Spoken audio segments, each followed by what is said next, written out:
Nesta noite eu quero ler uma passagem das Escrituras que estava no bolo que eles apresentaram ao meu neto mais velho, no dia em que ele foi confirmado. E isso estava no bolo, foi a terceira epístola de João, o versículo 4. Não tenho maior alegria do que esta, a de ouvir que meus filhos andam na verdade.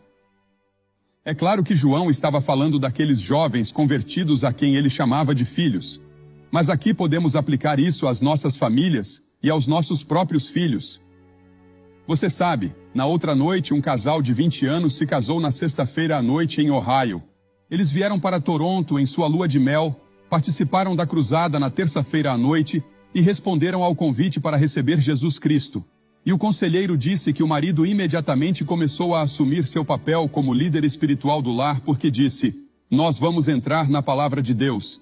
E o conselheiro acrescentou: "Que presente de casamento foi esse?"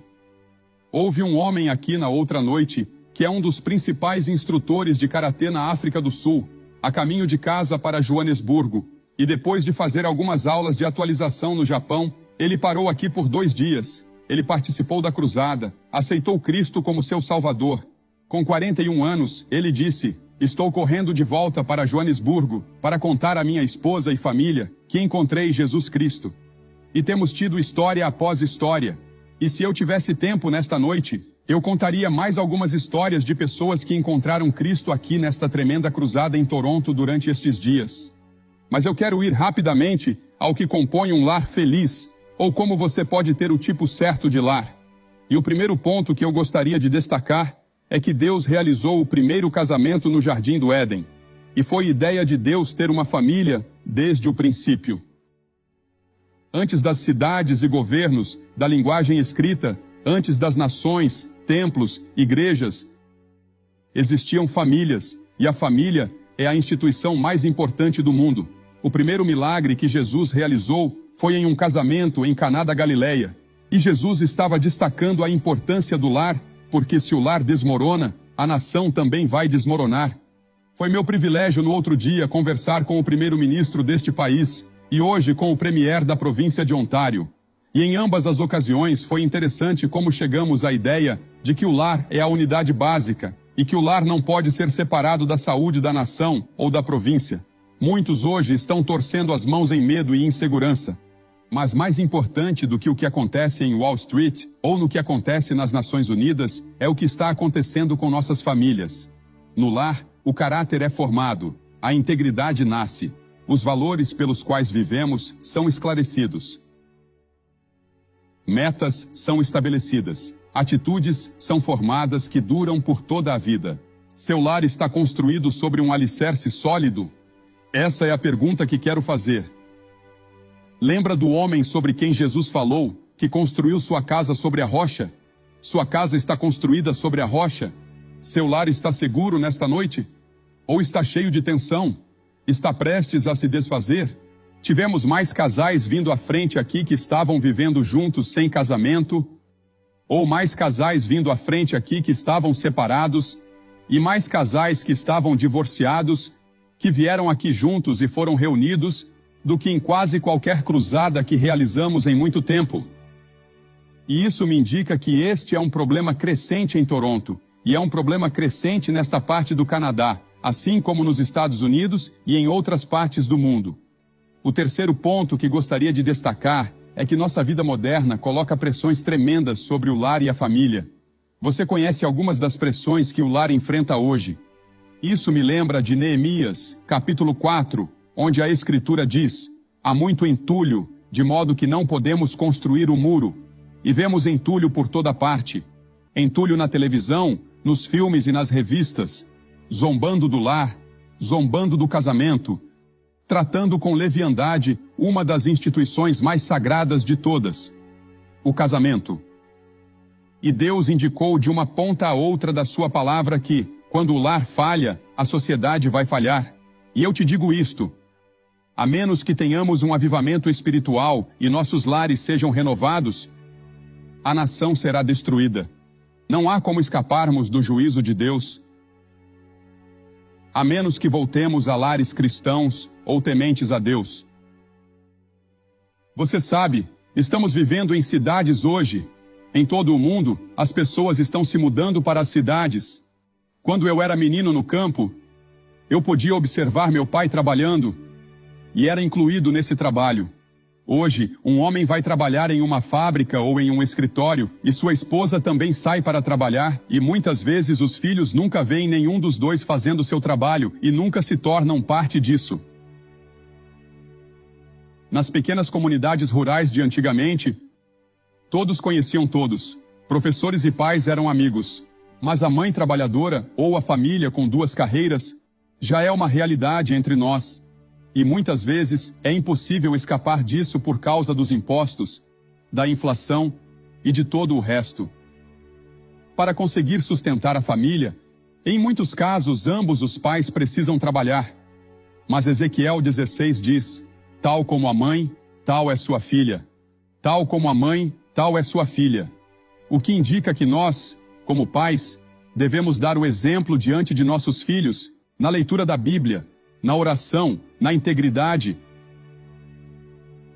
na veracidade, na honestidade, e deixar que eles vejam em nós Jesus Cristo. Porque também poderíamos dizer, tal como o pai, tal é o filho, assim como a mãe e a filha.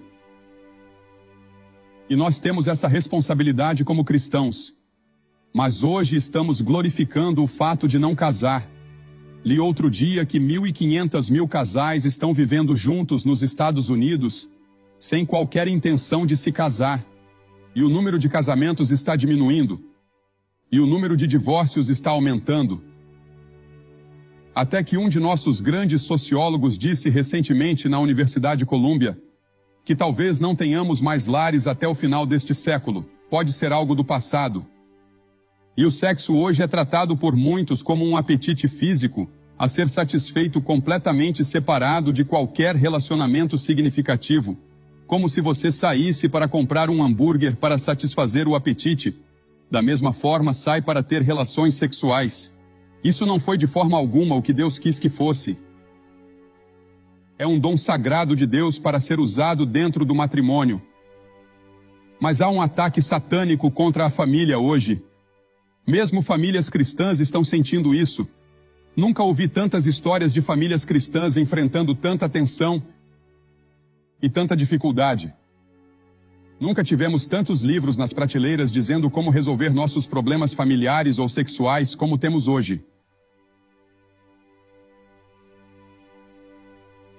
E ainda assim, de alguma forma, estamos mais miseráveis, mais quebrados, mais dilacerados, mais feridos do que jamais estivemos.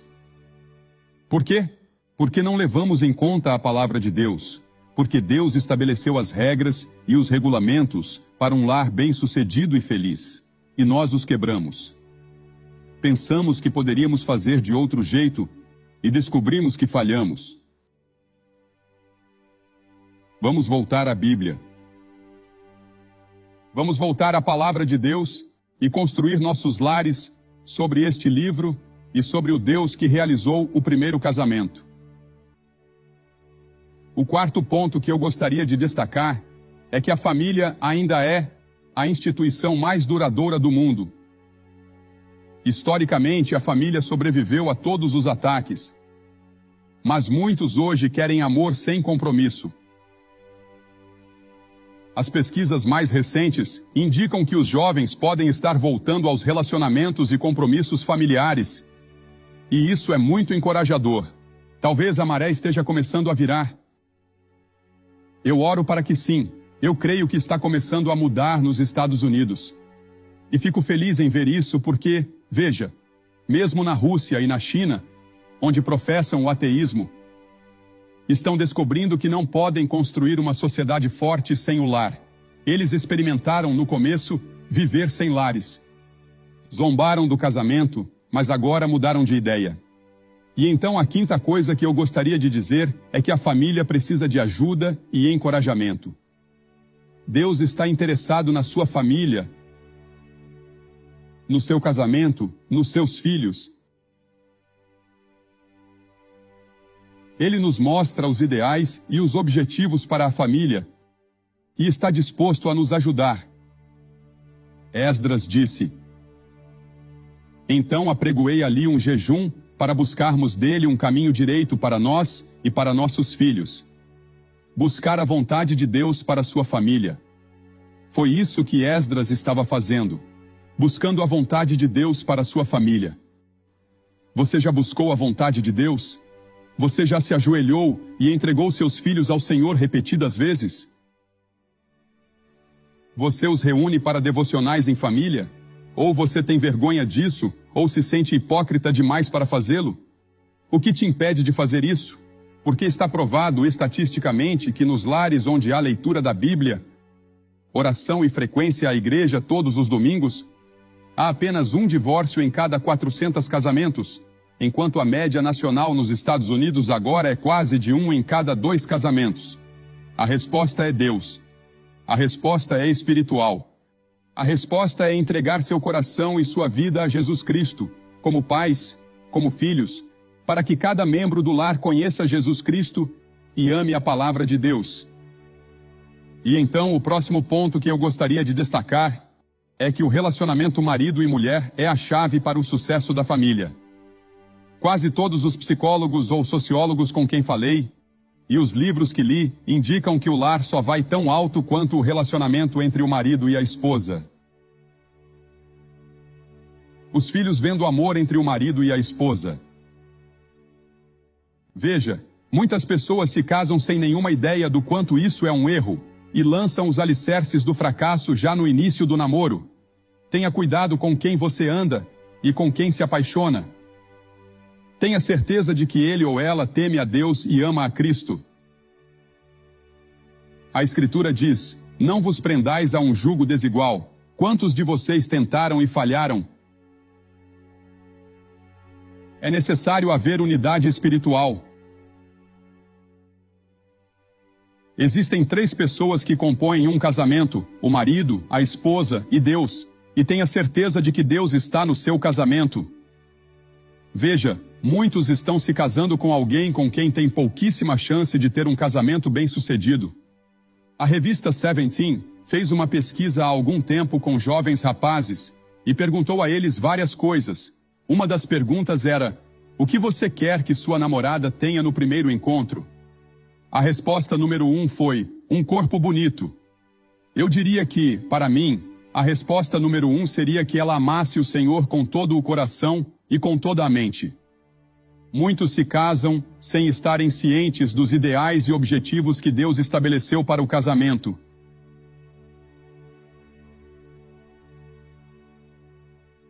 Veja, Deus planejou o casamento para pessoas com um certo grau de maturidade.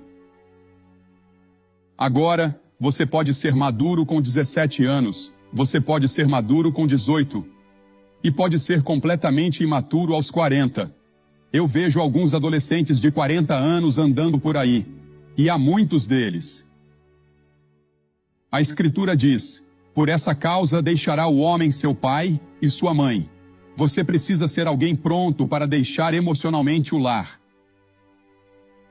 Agora pense sobre isso. Devemos sempre amar nossos pais. Não importa para onde você vá, até os confins da terra. Você deve amar seus pais, deve consultar seus pais, deve honrar seus pais, deve desfrutar da companhia dos seus pais. Mas quando você se casa, precisa entender que eles nunca mais poderão ser aquele apoio como eram quando você era criança. Muitos pais arruinam o casamento dos filhos ao se recusarem a deixá-los ir. Aprenda a hora de deixá-los ir. Por essa causa deixará o homem, e sua esposa deve estar em primeiro lugar. O marido deve estar em primeiro lugar, ainda que continue honrando, amando e buscando conselhos dos pais. E os pais precisam aprender a deixá-los ir. E quando você os deixa ir, vou te dizer uma coisa: quando você os deixa ir, eles voltam para você mais próximos do que nunca como adultos, e você vai desfrutar da presença deles como nunca antes. E então Deus quer que o casamento seja permanente, até que a morte os separe. Muitas pessoas entram nos votos matrimoniais sem nenhuma ideia de que isso é para sempre.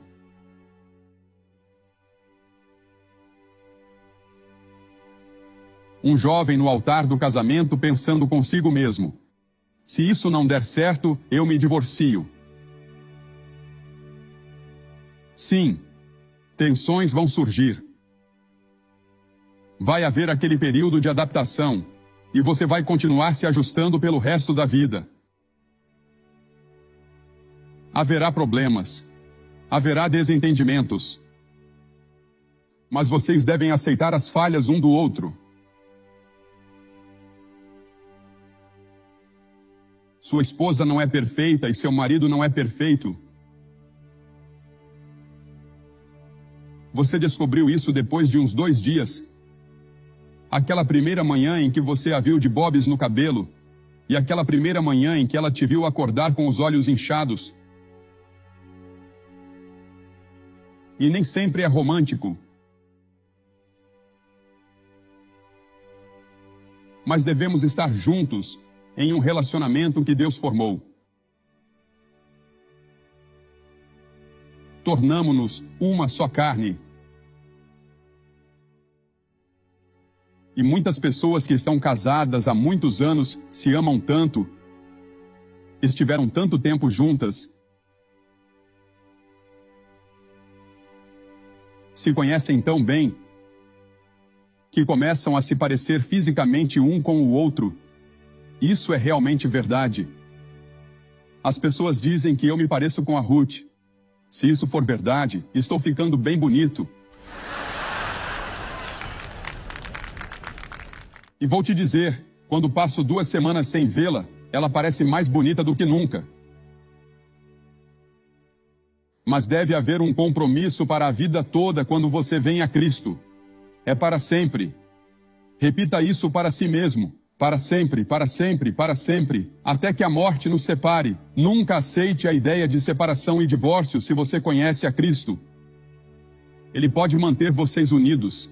Não existe problema que você enfrente que não possa ser resolvido pelo Senhor Jesus Cristo. E então, o ideal de Deus é que o marido e a esposa sejam fiéis um ao outro. Fiéis um ao outro. Eu li outro dia que numa pesquisa, 70% dos homens indicaram que estavam traindo suas esposas. Eu simplesmente não consigo acreditar nessa estatística. Não consigo permitir que eu mesmo acredite nisso. Não dizia quantas esposas traem seus maridos, mas quero dizer que a Bíblia chama isso de adultério. E a Bíblia diz que nenhum adúltero estará no céu. Nós não percebemos o quão vil e terrível é quebrar o voto matrimonial com esse tipo de pecado. Eu sei que isso é antiquado, eu sei que isso está fora de moda. Mas esse é o ensino da palavra de Deus, e a palavra de Deus nunca, nunca, nunca, nunca muda. É a mesma.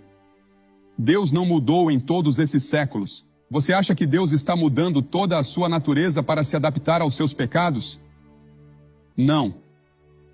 Ele é o mesmo ontem, hoje e eternamente.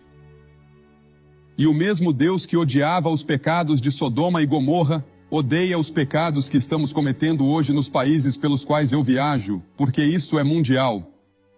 Ter um caso é dito como algo que coloca tempero no casamento. Eu li isso outro dia em um jornal. É pecado contra Deus e quebra os votos do casamento. E muitos de vocês estão perguntando, bem, o que eu posso fazer para ajudar meu casamento?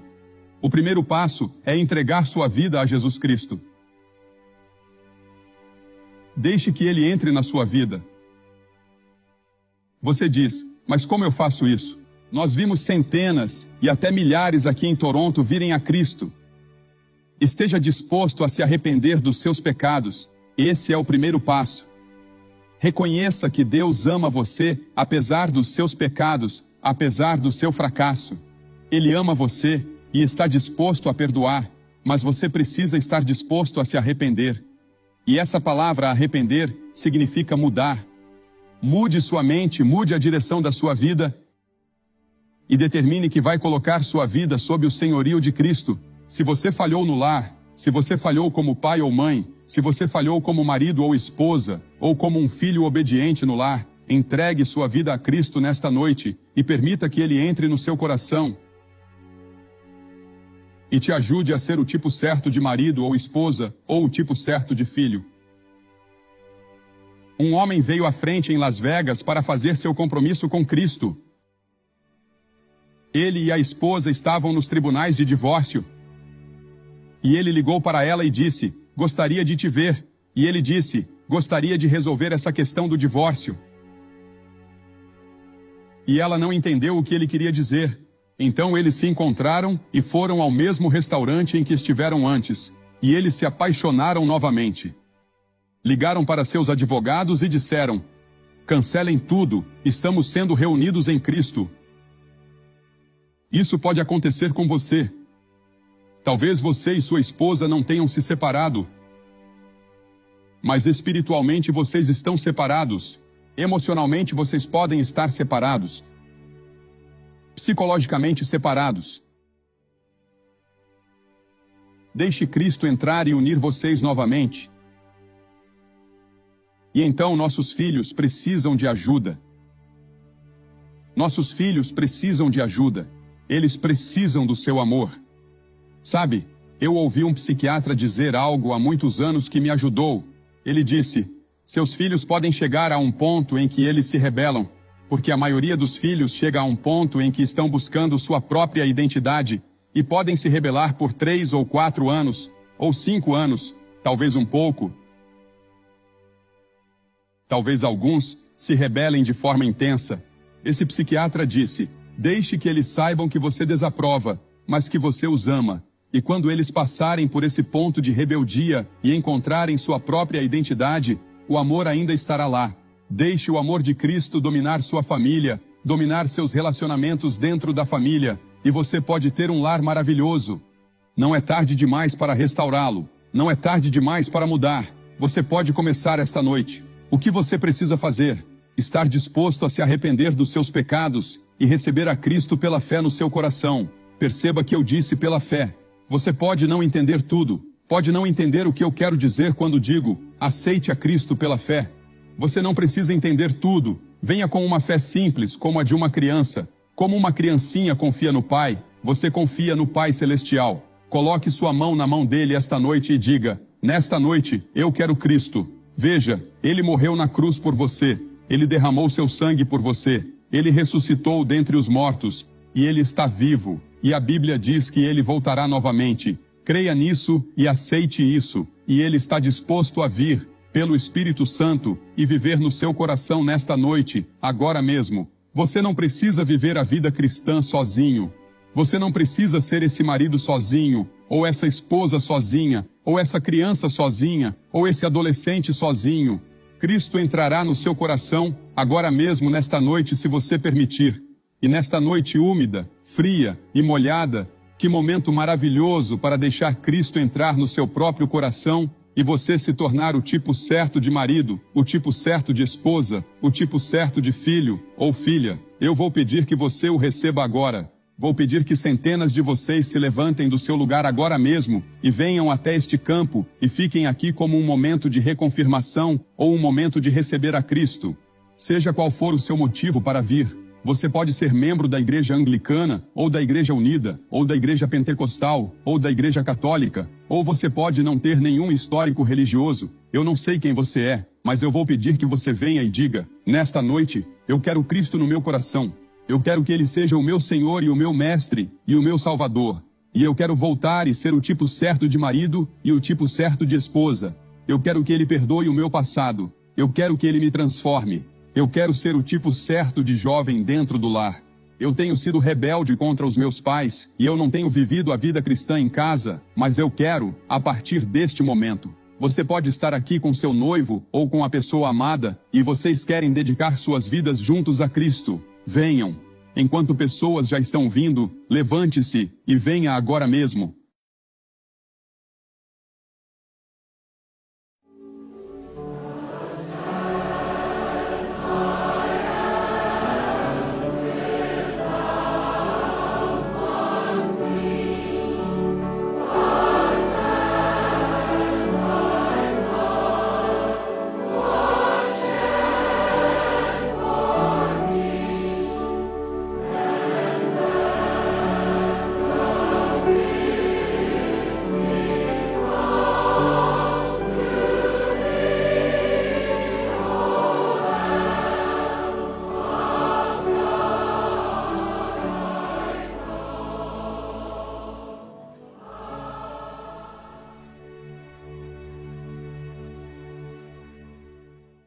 Você que tem assistido pela televisão pode ver agora que Deus tem operado maravilhosamente e que você pode conhecer Jesus Cristo como seu Senhor e seu Salvador. Aceite-o agora mesmo. E se você fizer esse compromisso, nós enviaremos o mesmo material que vamos entregar às pessoas aqui. Centenas e milhares de pessoas têm vindo a Cristo aqui em Toronto, na província de Ontário, e você também pode vir a Cristo onde estiver. Entregue sua vida e seu coração a Ele agora mesmo. Que Deus o ajude a tomar essa decisão nesta noite. Vá à igreja no próximo domingo.